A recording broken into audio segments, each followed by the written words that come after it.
Hi students, now again I am continuing with my the remaining part of the previous video. After the gamete transfer, the next step will be the fertilization, which is also known as the syngamy. So fertilization is of two types, that can be internal as well as external fertilization. Internal, that means the fertilization will occur normally inside the body of a female, where the male releases their gametes over there. Examples are reptiles, birds and mammals. Whereas in external fertilization, the organisms, they releases their gametes in the surrounding water medium and the fertilization will occur over there. So here we have an example of algae, fishes and amphibians, where they releases their gametes in the water body. So important thing over here is that external fertilization, in this case the number of gametes produced will always be the large. The reason being because those gametes, one thing is there, they will be having the probability of getting fused, or they can be get lost due with the water current, and the second thing is there, they are prone to the predators. So here in case of the external fertilization, the number of gametes produced are large as compared to the internal fertilization. The next step is the parthenogenesis. So during the parthenogenesis, there will be the formation of new organism without the act of fertilization. That means the egg or the ovum directly mature into a new organism. And the one of the very common example you all are familiar, that is a parthenocarpic fruit. That's a banana where the ovary directly changes to the fruit without the act of the fertilization. So here in case of the animals, we will be having certain organisms, that is rotifers, honeybee, some of the lizards and the birds including turkey. They show the process of parthenogenesis, and this point is important because it is normally asked in your board as well as in your NEET exams.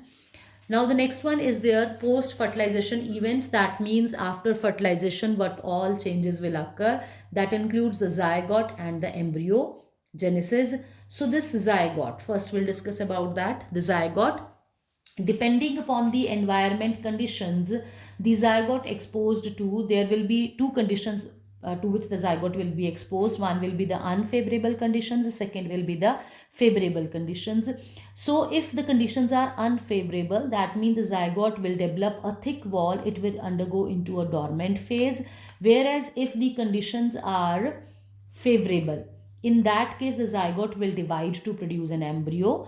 So if we said that conditions are favorable, zygote start the division, and as well as in this case also, when there is a return of favorable conditions, zygote will start the division. So we'll discuss about the types of zygotic divisions. So zygotic divisions are of two types, zygotic mitosis and the zygotic meiosis. If the organism is with a diplontic life cycle, that means the main phase of the organism is diploid, in that case the zygote will undergo the mitotic division.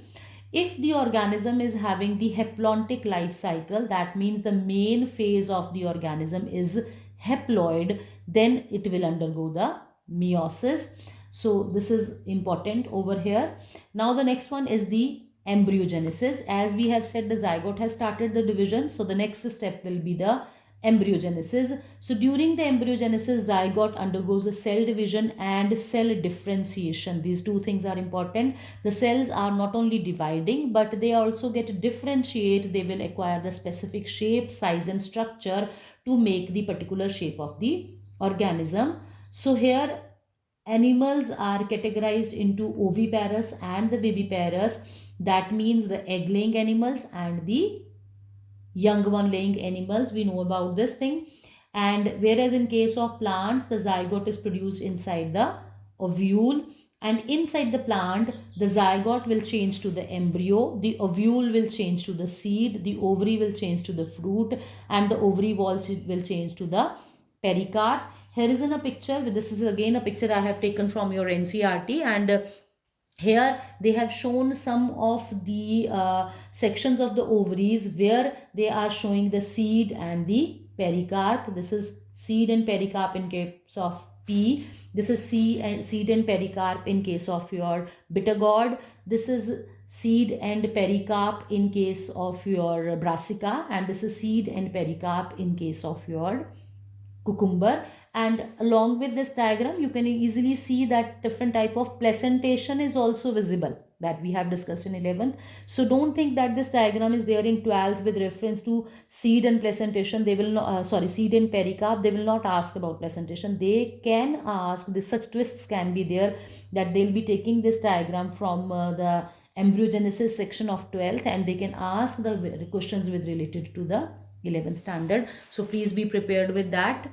So this is all about this chapter. Once again, we'll recapitulate what all we have discussed today. That is the events during fertilization, pre-fertilization events, gametogenesis and the gamete transfer.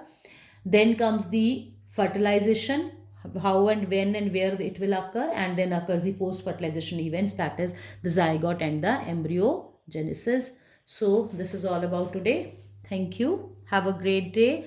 Take care, all of you, and please be safe and be in touch with your studies. Thank you.